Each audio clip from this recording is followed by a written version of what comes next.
We are here at the 30th anniversary of Essence Festival. Like I have said, celebrating all things Black and beautiful, celebrating the glory of who we are.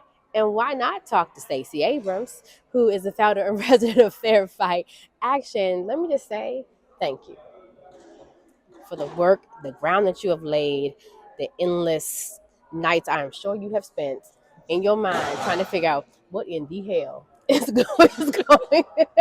going on. I wanted to ask you off the bat. I saw an interview that you did with the 19th, and in it you said something that just has stuck with me. And you said people are rarely apathetic; they're often either despairing or satisfied. What did you mean by that? Apathy presumes that people don't care, and very few people actually don't care. It's a question of whether they think caring will get them something. Mm. And usually their emotions are grounded in either they are satisfied with what is or they're despairing that nothing will change. And the work that I do, the work that we have to do, especially in a democracy, is about making certain that people never feel that they don't have an option, that there isn't a way to make things better. Because the moment despair settles in and takes over, then the bad guys win. You just came off of a panel, a Global Black Economic Forum, and one of the talking points was what option do people have?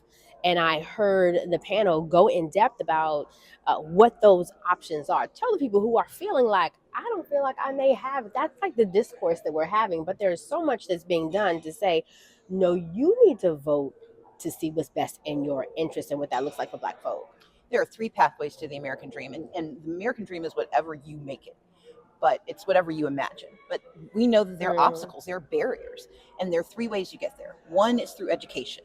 And that's why it's so important that we have a good school board, that we have a state legislature that invests in our children's education, that we have colleges and universities that protect diversity, equity, and inclusion, meaning we get to go to school there and we get to stay in school there. Right. The second is the economy. It's the ability to start a business. It's the ability to work at a business that has to respect you.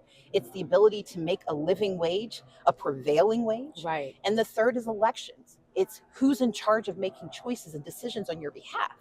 If you want to get to the American dream, we can't let anyone block us. You can't stop us from getting an education. You should not be able to stop us from participating in the economy. Yes. And you should not be able to make decisions without our say.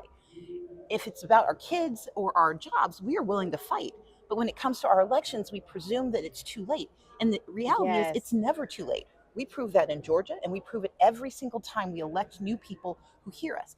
But it's also a chance to fire those who aren't doing the job we need them to do, and to not rehire those who failed at the job the first time they did it.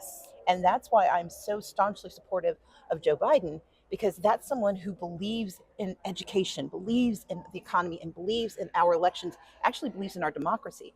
And so for me, the question this year about voting is not about what this other person wants. It's not about whose name is on the ballot. It's about the person in the booth. Yeah. Yeah, when you talk about that, I want to ask you about the ground game that is going on, like with Fair Fight. What are you seeing from other? How are these? There are many huddles that happen that the public doesn't see, where y'all are working tirelessly and endlessly, like I said before. But what is that ground game looking like? So there are groups like Fair Fight that really focus on making sure we protect the infrastructure of democracy. And so I encourage people to go to fairfight.com/LFGV, which is about how you volunteer.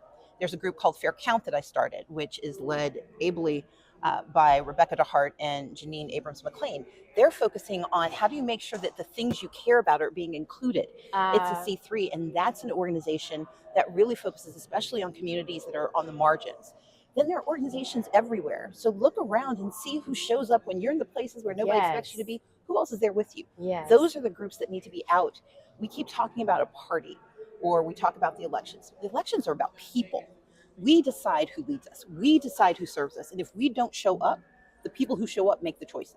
Last question. I was reading that you are the daughter of two Methodist pastors, retired pastors. So in all this, because I'm walking around and I'm like, where's the Black church in all of this? So the work that the Black church is doing is often constrained publicly because the Black church follows the rules. It's not allowed to be involved in partisan politics. but politics is in the church. Come on. And so part of the work that we are doing, another organization that I'm proud to be a part of, I'm the founder of American Pride Rises Network, aprnetwork.org. And since you are spread so thin. No, it's not spread thin. I just recognize there's a lot to be done. And the reason that I bring this to the church is this. I watched my parents as pastors. They had to be counselors. They had to be nursemaids. They had to be educators. They understood that the church was the locus of information. And the reason I connect that to the work we're doing at aprnetwork.org is that if we want to defend diversity, if we want to celebrate equity, if we want to demand inclusion, that starts in the church. Because the church is the place that has understood always who is trying to stop us from being the fullest expression of who we are. If we are God's children, then God's leaders are supposed to be up there speaking with us and speaking for us. And especially in an election season like this, our voices have to be louder than the naysayers who tell us to be quiet. Thank you so much. Like Absolutely. Doubly now for the work, for the message. And I encourage everybody to go to the organization. Tell people one more time where they can go to get all the information. So I would encourage you to visit aprnetwork.org, faircount.org, and fairfight.com/LFGV. Between those three, we can get you started and we can get you on the road to American Dream and to getting what we deserve. Absolutely. Thank you so much, Ms. Thank you, Ebony. I appreciate it.